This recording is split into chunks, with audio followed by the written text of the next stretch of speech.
நேற்று ஆடி அமாவாசைங்க. அதனால நான்வெஜ் எதுவும் செய்யல. சிம்பிளாக வந்து காளானை வச்சு பிரியாணி செய்யலான்னு சொல்லிட்டு ரெடி பண்ணிக்கிட்டு இருந்தேன். ஃபஸ்ட்டு காளானை வந்து க்ளீன் பண்ணுறதுக்கு ஒரு 1½ ஸ்பூன் அளவுக்கு அரிசி மாவு சேர்த்து நல்லா க்ளீன் பண்ணிட்டு வந்துட்டேன். அதுக்கப்புறம் நமக்கு தேவையான ஷேப்பில் வந்து கட் பண்ணிக்கலாம். வழக்கமாக செய்கிற சாப்பாடு அரிசியில் செய்யாமல் பாஸ்மதி ரைஸ் தான் எடுத்திருந்தேன். ஒரு 2 டம்ளர் அளவுக்கு எடுத்திருந்தேன். 1 டம்ளர் அரிசிக்கு 1½ டம்ளர் அளவுக்கு தண்ணி ஆட் பண்ணணும். அது நான் வந்து 2 டம்ளர் எடுத்துருக்கனால நான் 3 டம்ளர் அளவுக்கு தண்ணி ஆட் பண்ணேன். அதுக்கப்புறம் எப்பயும் போல் சிக்கன் பிரியாணி செய்வோம் இல்லையா, அதே போல் தான் செய்யணும்.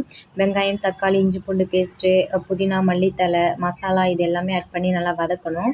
தயிர், அதுக்கப்புறம் காளான் இதையும் போட்டு நல்லா வதக்கிட்டு எண்ணெய் பிரிஞ்சு வரப்போ நமக்கு தேவையான தண்ணியும் ஊற்றி கொதி வந்ததுக்கப்புறம் ரைஸையும் போட்டு ஒரு 2 விசில் வெட்டி இறக்குனிங்கன்னா சூப்பரான காளான் பிரியாணி ரெடி ஆகிடும். சைட்லேயே பார்த்தீங்கன்னா நான் வந்து ஆனியன் ரைத்தாவும் ரெடி பண்ணி வச்சுட்டேன்.